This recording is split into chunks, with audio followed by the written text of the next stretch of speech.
Awu, sanibonani wengane zakuthi ngibingelele bafowethu nodadewethu. Hheyi, nazi iy'ndaba. Hhayi, nangu umfana wethu u-Eden Makhathi.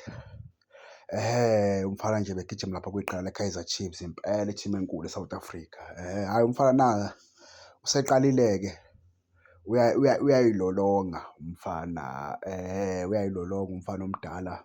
Njengoba-ke kwaziwa ukuthi wasayinwa-ke i-team ezodlala ku-Champions League. Hhayi simfisela okuhle kodwa-ke umfana omdala. Simfisela okuhle kodwa bafowethu, akukho okubi esingakubambela yena umfana. Cha, umfana udlale isizini yakhe ibe yinhle kwi-Kaizer Chiefs. Akukho esingathi cha umfana uhambeleni, cha akukho bafowethu.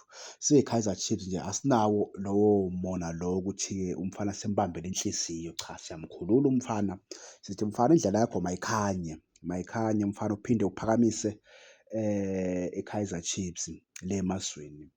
Uyiphakamise ku-Champions League mfana, ungasiphoxi, ungasiphoxi mfana, uqhubeke njalo.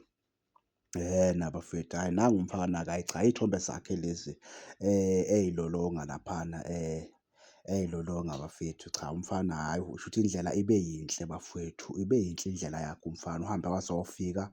Akukho okubi okumehlele endleleni, cha ufike nje ewumqemane bafowethu.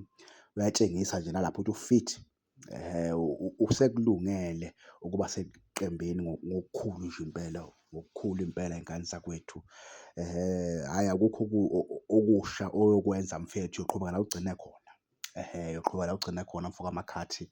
Hhayi zikhona iy'nsizwa-ke ezizoyivala indawo yakho mfethu noma kushiya imbobo.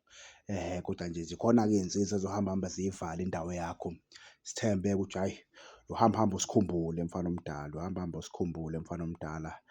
Okuhle kodwa-ke mfoko Makhathi, okuhle kodwa ku-new start sakho mfethu. Hhayi cha siyakufisela okuhle mfana wethu, siyakufisela okuhle.